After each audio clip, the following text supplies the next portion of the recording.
I'm from Ocean Springs, Mississippi. Oh, damn. Yeah, do you know where that is? No. I am a gold-digging, manipulative, evil,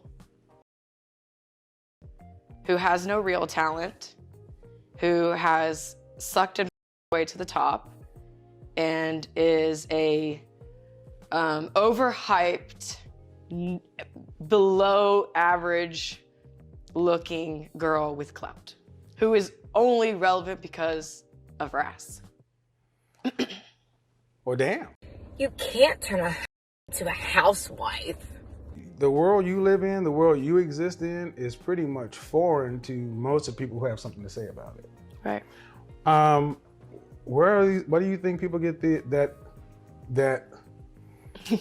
The point of list. view? I mean, because you said the first thing is that you are a manipulative gold digger. Yes. All right, whose gold have you dug? My favorite basketball team is whatever NBA player I'm fucking. I love watching basketball. It's just way more interesting when there's someone on the team like that I'm linked to, but I don't really have a favorite one, just players. And from what I understand, the book, you told stories, you used different names, but all these people are celebrities and musicians and entertainers. Gold digging, has any one of these men said you gold digger? No. 11 athletes. Woo! 5 entertainers. Woo! 8 regular guys. Woo! I've only 3 regular guys since I've been Instagram famous. There's no supporting evidence. I think it's just public speculation. I like to call them fan theories. Very interesting. Started my Instagram account the summer of 2012. And I just remember saying people are gonna know my name, like people are gonna know who I am. And probably a year after that, probably a year and a half, I did a video with World Star. So when I first started out, I gained probably almost 100,000 plus followers from that video. And then probably 2 months after that, I got my first booking. So I used to be a special needs caregiver for adults. Right. So that was my full-time job before I stopped to be a entrepreneur, Instagram model, whatever you'd like to call it. What would you call it? Social media influencer. All right, let's skip all the way today. Okay. If you could do it all over again, would you choose it? I see nothing about me, the way I am, the way I think, as shameful. Absolutely. Why? Being honest, I feel. Well, we're gonna get honest either way. I would say that there's a lot of privilege that comes with this. You get to skip the line, and once you reach a certain level of status, really the world is your oyster. As far as I've gotten acting roles simply just off my Instagram. Really been able to do different speaking engagements. I've been able to just not have actually have to clock in since 2013. So I would say yes, because I don't really take direction that well. I feel like, no, I'm self-aware. And I feel like in this position, I've gotten to make more money than I would have made being a special needs caregiver, and in turn being able to not only kind of put myself ahead, but also help people around me. So I have been the breadwinner for my family. And to be honest too, because I remember, the first time I watched you was when you were sitting down with those girls, the OnlyFans stuff. And they all got up and everyone was so mad and whatever. I feel like I've made a lot of money and I've blown a lot of money. Okay. And it's taken blowing money and really having my son and seeing reality for what it truly is, to be more mindful of it and start thinking long term. I mean, I think I'm an author first. I made 6 figures from my book. So, really? I mean, Holy shit. Yeah. So I would say I'm an author first. I've also acted, and obviously I'm an entrepreneur. So, I mean, if I'm using labels to best identify myself with, it'd be that. But I'm not just limited to any of those things. That's Definitely good. not. I've never been called a rap vixen. That's like a first. Yeah, well, I don't know. What the fuck Fitness, about I that. used to do fitness. I'm not passionate about it. So now I just try to help people write books. And There's a privilege that we have to acknowledge for women. Well, It's easier in some areas. Well, I mean, okay. So while you do get to skip the line, all this other kind of stuff, you also get labeled for doing things that would only make sense. Yeah. Okay. Do you relish the label or do you resent the label? I think you have to take the good and the bad. So you can't be like, I love skipping the line, but I hate when people call me a. It's like, who cares? Do you think women look at your body or look at you on Instagram and judge you or hate you in any type of way for that? I'm sure they do. But you don't care. No. Where do you get your confidence from? Because you're extremely confident. Like you did a video talking about sucking dick. Yeah. Yeah. And I was like, It's an art. yeah, but women aren't that blunt just in public about that. Where do you get that confidence from? I feel like over the past few years, I've gotten really comfortable just within the woman I am and who I want to be. So I do enjoy sucking. I like to talk about it. I wanted to like do, the whole. The Jill Scott. Do the Jill Scott. The Jill Scott. That's classic. No, I was gonna say, do you feel like you've been self-conscious for so long where you get to a point where it's like a lash out, where like, I feel like you're comfortable in your skin and what you do and what you like to do, but to put out on social media like that, do you feel like that's where it comes from? Like for so long, I felt ashamed about something. Now I just want to put it out there. Yeah, that's kind of how I've been learning, is in polarity. So like I was saying the other day, it's like I have learned to be strong from being weak for a long time. So it's like being degraded and feeling shame for just being and enjoying things that are very natural. I just kind of found myself like owning it.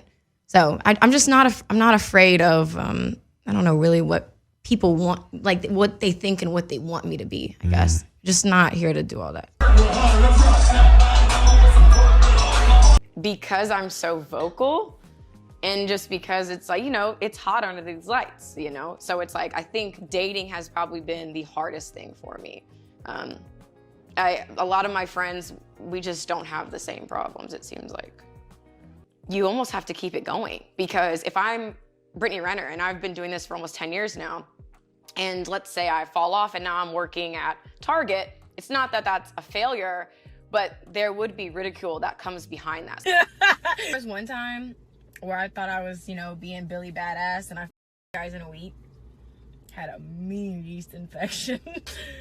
That's not funny. But it wasn't funny, but looking back at it, I could laugh now. My end goal would be to utilize my youth, my beauty, this position, to create opportunities in the now for the long term. So podcasting, hair company, skincare. Brittany bought me a Chanel purse.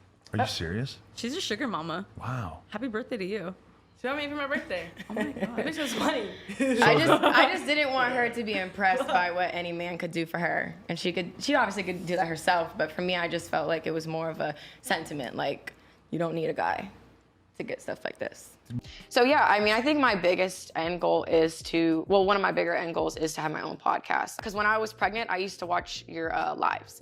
You would pose so many questions that I did not have the answer to. I'm 29. And when I would listen to you, and people would get triggered, but I'm like, when you really sit down and you take away tone, you take away whatever people think about you, it's actually very helpful if you're willing to listen, but a lot of people don't listen. So, do you relish being the rebel? I love it here. When you're 60, what do you want your life to look like? That's a great question. Don't let your baby mama or your baby daddy block your blessings. I know in theory it sounds good keeping the same person to have kids with, but that's insanity as well. So if it doesn't work out with them, it'll work out with someone else. Okay? It just will. That's how that goes. And trust me, I know it's ghetto. It is so ghetto being a baby mama, and thinking about multiple baby daddies is scary. But, you and my baby gonna be all right. We're gonna be all right. So we're moving forward, onward, upward, okay? I've had to ask myself, like, what am I willing to pay to be in my truth and to be the rebel? I think right now, there is kind of like a burning at the stake. Like that's how I feel. I feel like because I tell my truth, I speak how I feel, that I have been crucified. I'm a very easy target. Are you into the idea that like you can't just first and then start dating? Like, do you hold off if you want to be serious with someone, or do you just you want to? I'm having sex. All right, cool. I'm glad you're not like old school or anything. No. I feel like that mentality, like, oh, if I just hold out, he'll really see my value. No, he won't. To me, family is everything. I was raised with my grandparents. So for me, they did the best they could with the awareness they had. But my mom and dad, they never married. And my mom isn't married now. My dad is. And it's just like, for me, it's just always been a dream to have that in-household unit. And I just feel like, due to recent events, now it's like, yeah, it is stepdaddy season. And that wasn't my choice, even though it was my choice. There were things that transpired where I just felt like, okay, I'm gonna have to choose me. But yeah, I want a family, but it is going to take, honestly, at this point, I don't know who would want to sign up to be with me. And that's just being all the way transparent. I don't know. So you see any similarities in you and your mother? No.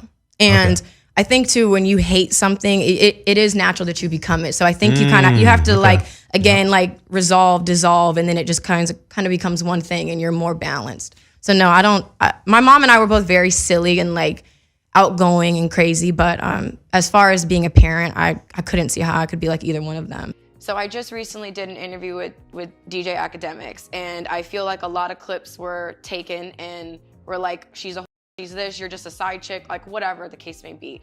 But I feel like because I tell the truth, my truth, it's just easy to pick on me. Like I don't really, cause like, okay, I guess to get specific, the recent situation with my child's father.